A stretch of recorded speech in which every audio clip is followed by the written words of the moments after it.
আমি জানি আমি ওই দূর আকাশের পাখিগুলোর মতো না, এত সুন্দর সুরে ডাকতে জানি না। তবে আমারও একটা নীড় আছে, আর আমার নীড়টাকে আমি সব সময় মাতিয়ে রাখি আমার নিজের সুরের কোলাহলে। আসসালামু আলাইকুম প্রিয় ভিউয়ার্স, নতুন দিনের নতুনভাবে আরও একটা লাইফস্টাইল ব্লগ নিয়ে হাজির হয়ে গেলাম আপনাদের মাঝে। আশা করি যে যেখানে আছেন আল্লাহর রহমতে সুস্থ এবং নিরাপদে আছেন। আলহামদুলিল্লাহ, আমিও ভালো আছি। আজ আপনাদের সাথে শেয়ার করব, শুক্রবারে মেহমান আসবে, তাই সামান্য কিছু আয়োজন করেছি। আর সেই আয়োজনটা নিয়েই আপনাদের সাথে কিছু গল্প করব। প্রিয় ভিউয়ার্স, এই যে রান্না করে ফেলেছি গরুর মাথার মাংস বা মুড়ির মাংস, জিব্বার মাংস। আপনারা কে কে খেতে পছন্দ করেন? আমার তো কিন্তু অনেক বেশি ভালো লাগে। আর একটু আলু সাথে দিয়ে রান্না করে নিলাম, খুবই মজা হয়েছে। আর এই যে টালা জিরা পাউডার, গরম মশলা পাউডার দিলাম, গ্রানটা তো আরও বেশি বেড়ে গিয়েছে। অপেক্ষা করুন, যাবেন না। এই যে দিয়ে দিলাম কাঁচামরিচ, কি সুন্দর একটা স্মেল, ঝাল ঝাল স্মেল আমি তো পাচ্ছি, আপনারা পাচ্ছেন? প্রিয় ভিউয়ার্স, দেখেন কি আমি একটা কালার হয়েছে। আর এই তো রান্না শেষ, গরুর মাংস বা গরুর মুড়ি। এখন রান্না করে নিব চিংড়ি মাছ। তার জন্য ফ্রাই প্যানে তেল আর পেঁয়াজ দিয়ে দিলাম, পেঁয়াজটা গোল্ডেন কালার করে ভেজে নিব। আর যখন গোল্ডেন কালার হয়ে গিয়েছে 1 টেবিল চামচ দিয়ে দিলাম আদা রসুন পেস্ট। রান্না শিখাচ্ছি না, আমার চেয়েও সুন্দর মজার রান্না আপনারা সবাই পারেন। তবে আমি কিভাবে রান্না করলাম আজ সেটা নিয়ে গল্প করব আপনাদের সাথে। আদা রসুন পেস্ট দিয়ে কিছুক্ষণ ভেজে দিয়ে দিলাম কাঁচামরিচ আর টমেটো, আরও মিনিট খানিকের মতো ভেজে নিব। কাঁচামরিচ টমেটো ভাজা হয়ে গেলে দিয়ে দিব স্বাদ মতো লবণ। লবণটা দিয়ে আরও কিছুক্ষণ ভেজে নিব। এখন দিয়ে দিব ধনিয়া পাউডার, জিরা পাউডার, হলুদ পাউডার, মরিচ পাউডার। আর আবারও নেড়ে ছেড়ে মিনিট খানিকের মতো ভেজে নিব। মশলাটা থেকে যখন সুন্দর একটা গ্রান বের হবে তখন আমি দিয়ে দিব গরম পানি। আর সব সময় গরম পানি দিয়ে তরকারি রান্না করলে রান্নার প্রসেসটা চালু থাকে আর তরকারির স্বাদও অনেক বেশি বেড়ে যায়। এখন দিয়ে দিব চিংড়ি মাছ। প্রিয় ভিউয়ার্স, ভাববেন না আস্ত চিংড়ি মাছ দিয়ে দিলাম না। প্রিয় ভিউয়ার্স, এখানে আমি চিংড়ি মাছগুলো কেটে ধুয়ে পরিষ্কার করে নিয়েছি। এখন উপর থেকে সবগুলো চিংড়ি মাছ আমি দিয়ে দিব। তবে এভাবে রেখেছি একটু সুন্দরের জন্য। অপেক্ষা করুন, দেখবেন কতটা সুন্দর লাগছে। হাতল দিয়ে চেপে চেপে চিংড়ি মাছগুলোকে আমি বসিয়ে দিলাম। এবার ঢাকা দিয়ে আমি মিডিয়াম লোয়ে 5 মিনিট রান্না করব।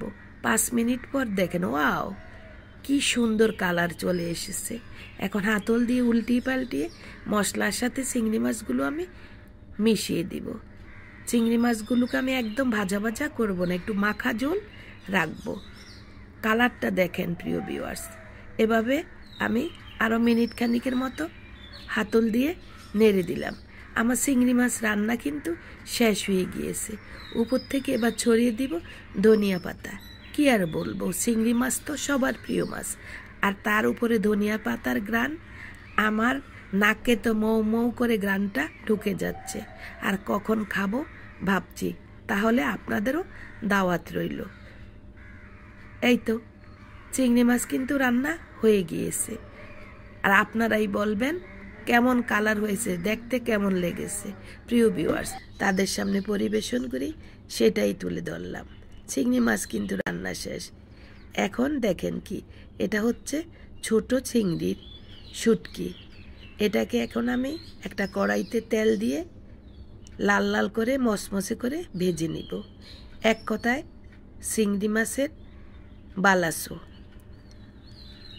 এদিকে ছোট্ট একটা কড়াইতে সরিষার তেল আর টমেটো কাঁচামরিচ আমি এভাবে ভেজে নিয়েছি। একটা মজার ভর্তা তৈরি করব। এখানে আমি সেই বালাচুগুলোকে হাত দিয়ে ডলে গুঁড়ো করে নিয়েছি পেঁয়াজ, শুকনা মরিচ, লবণ দিয়ে কষলিয়ে, টমেটোগুলো কষলিয়ে নিয়েছি ধনিয়া পাতা। এখন দিয়ে দিলাম সরিষার তেল। এবার সব কিছু ভালোভাবে হাত দিয়ে মিশিয়ে নিব। প্রিয় ভিউয়ার্স, এত মজার একটা ভর্তা কি আর বলবো, চাইলে আপনিও আপনার বাসায় ট্রাই করতে পারেন।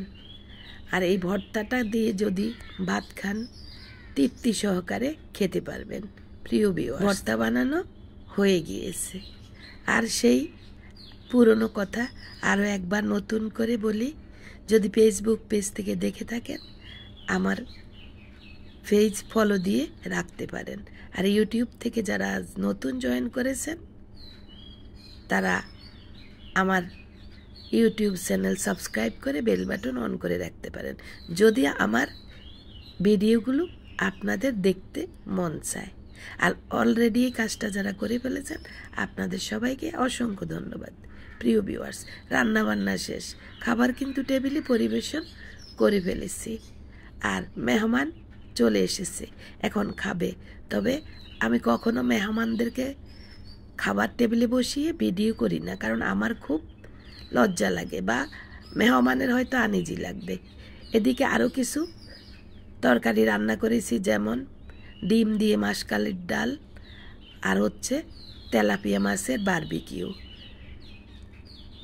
ভিডিওটা বড় হয়ে যাবে তাই আমি ছোট করে দিলাম। আর তেলাপিয়া মাছের বারবিকিউ আর মাসকালের ডালটা আমি আমার আগের ভিডিওতে দিয়ে দিয়েছি।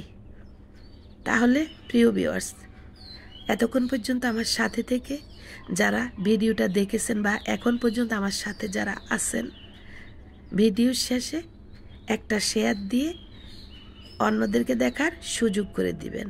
আর যদি বেশি ভালো লাগে লাইক, কমেন্ট, শেয়ার করে সাবস্ক্রাইব করে দিবেন। এখন তো বিদায় নিব, আজান হয়ে গিয়েছে, ফজরের নামাজ পড়তে হবে। আল্লাহ হাফেজ, আসসালামু।